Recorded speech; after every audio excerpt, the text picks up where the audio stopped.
A special thank you to each of our subscribers who make this channel possible. Here's today's story. In a significant shift in how press access is managed, the White House announced on Tuesday that it will take control over which media outlets are granted access to the president, a move that has sparked both support and outrage across the political spectrum. Press Secretary Caroline Leavitt stated that the administration will determine the composition of the press pool that has access to the Oval Office, Air Force One, and other significant venues. This decision marks a departure from the previous reliance on the White House Correspondents Association, WHCA, to dictate press access.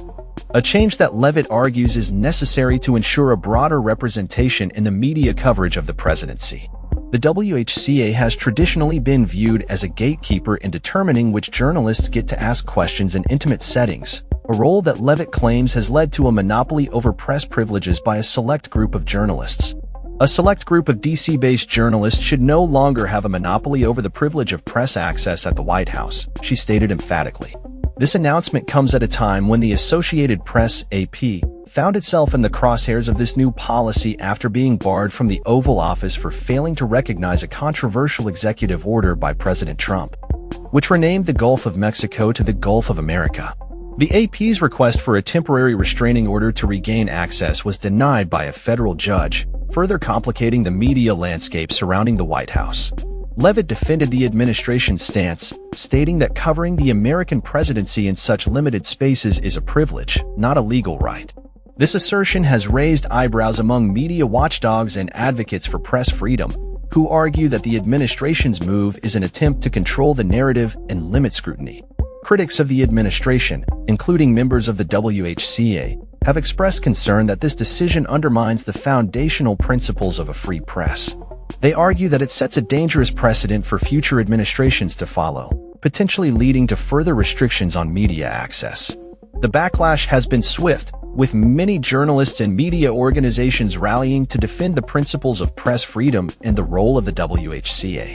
In a statement, WHCA President Eugene Daniels criticized the White House's actions as a direct assault on press freedoms enshrined in the Constitution. The White House is seeking to curtail the press freedoms that are essential to our democracy, Daniels said.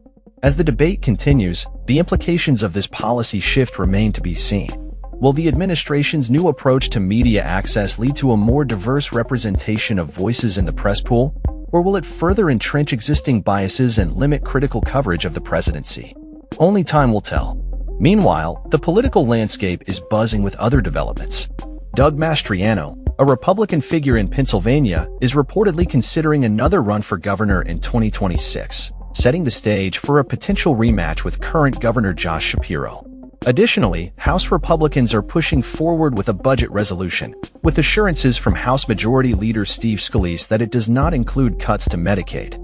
In other news, President Trump's foreign policy decisions, particularly regarding Russia and military aid to Ukraine, have raised concerns among European allies, who fear a shift in U.S. commitment to global security. As these stories unfold, one thing is certain: the intersection of politics and media is more critical than ever, and the actions taken by this administration will have lasting effects on the relationship between the press and the presidency. That's all for this story. We upload videos every day covering many different subjects, so hit that subscribe button to stay informed. Thanks for watching.